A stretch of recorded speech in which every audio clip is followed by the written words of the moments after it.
Hi there, Megan Jansen with Employee Wellness Solutions Network. Today, I have the pleasure of speaking with Sarah Hilton from Spoken Advantage and founder of Stressed Out Solutions. Sarah, you are very passionate about speaking out on mental health in our workplaces. Would you mind sharing a little bit with us around your perspective on why that's such an important part today?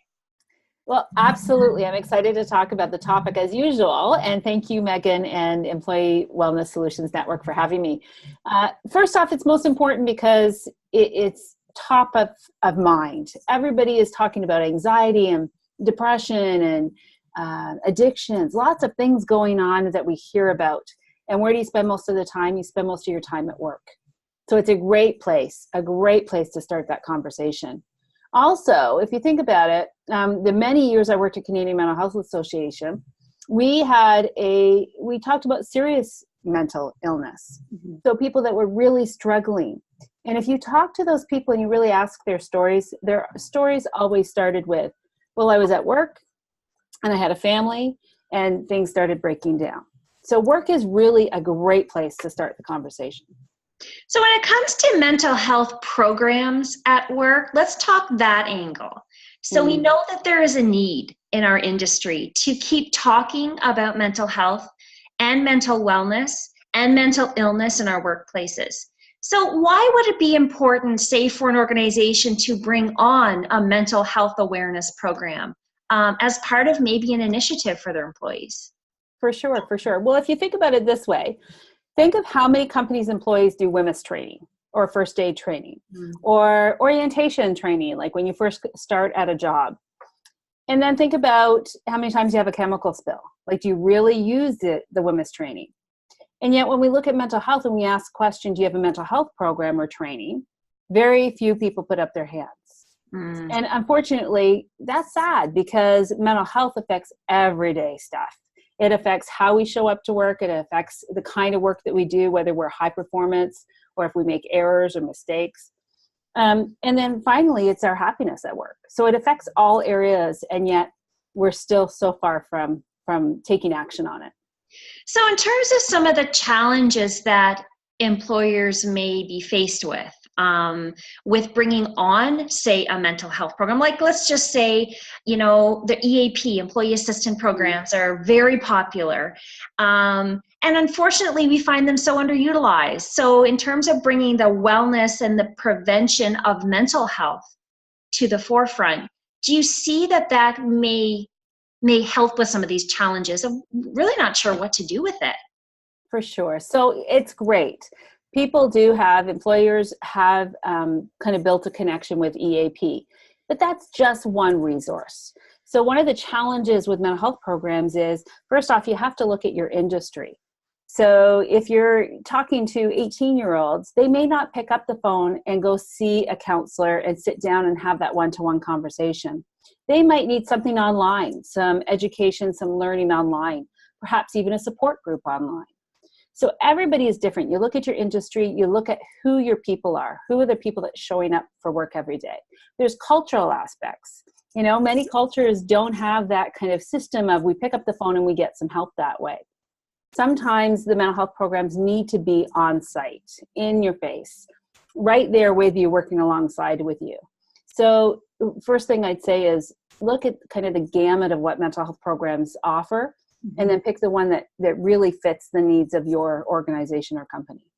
So you're almost talking about, and which I love about this model, is you're talking about this as more of a preventative promotion, awareness building program than a reactive one all the time. Reactive's important to have, absolutely. As you just said, if someone needs something, there certainly needs to be programs in place for that.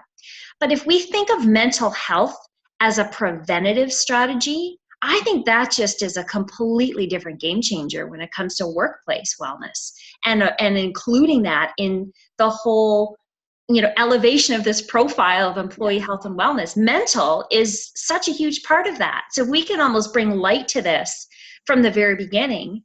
And these are some of the programs that you're talking about, is bringing light to it before it's really needed, Right. And two, if you think about it, human resources, employers talk to their human resources teams, and their human resources teams say things like, you know what, I spend more of my day just handling people's emotions and feelings and challenges. And really, I don't know where to send them. I don't know what to do. And if we talked about it as a preventative model or awareness, I'm going to learn for myself some tools and techniques that I can do to take care of myself at work. And then again, when I go home with my families. And that has to come really early on. If I have a couple of symptoms, you know what? Pay attention to that. Say, okay, I'm not sleeping, I'm not eating right. I just feel off.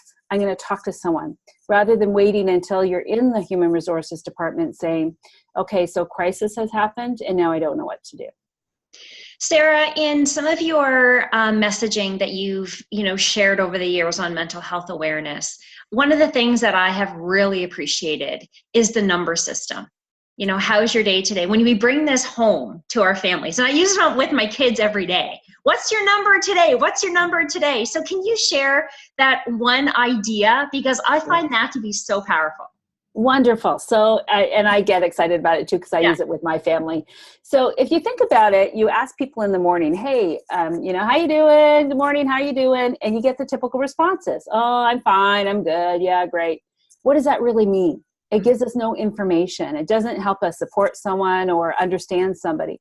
But if we use the number system, it gives us some information. So on a scale of 1 to 10, 1 being this is the worst moment ever, 10 being this is the best, where are you sitting?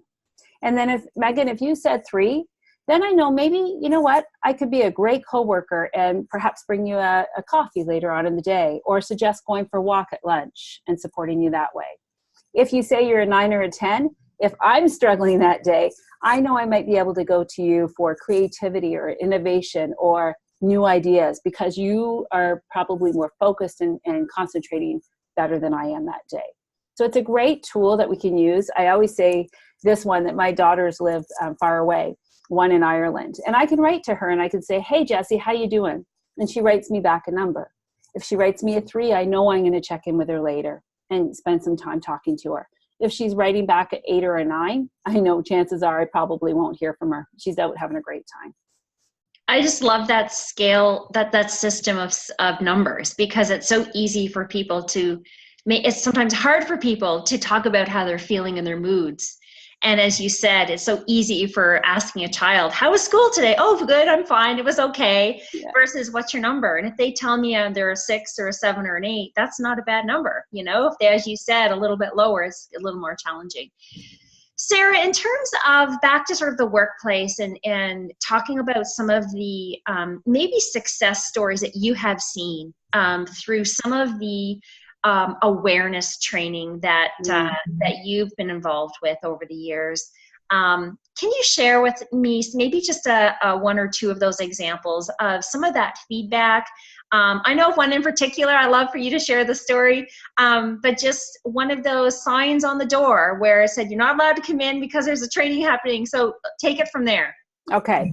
So I was doing it. I love this one too, but it saved a life that day. Mm-hmm. So it's quite serious, but all it was a note on the door that said mental health training in progress. And I was doing a training, just like we were talking about, awareness training. And the people that were in the group, I left. And what I heard back later was the story that one of the women walked out of the training, and a young first year at this job, he came up to her, a young person, and said, hey, were you just in that training? And she said, absolutely. And he turned around and he said, did you learn about suicide?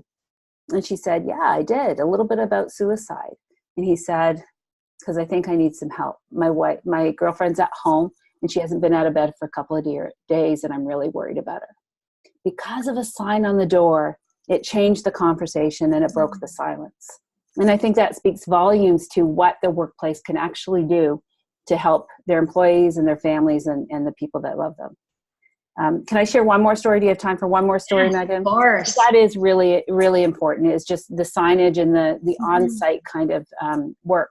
But one of the other stories that I really love is this leader who went to the leadership training, and he sat there and he listened, and he was kind of like a little put off by the idea that we were having mental health training in his workplace, because you come to work, you leave your stuff at the door. That's what he has been raised and taught.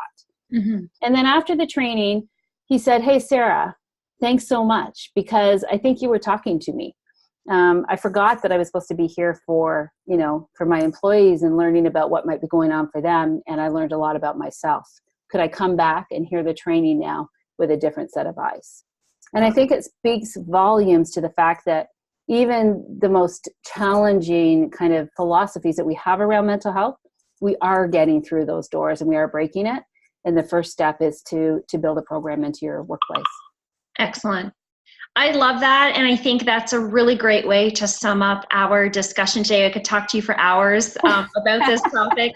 As we continue to elevate the profile of employee and corporate wellness, mental health awareness and mental health support absolutely contribute to this message. And Sarah, thank you so much for sharing your insights, your wisdom, and your experiences. I think it really does help us with our mission of bringing this more to light in our workplaces. So thanks so much. Thank you, Megan.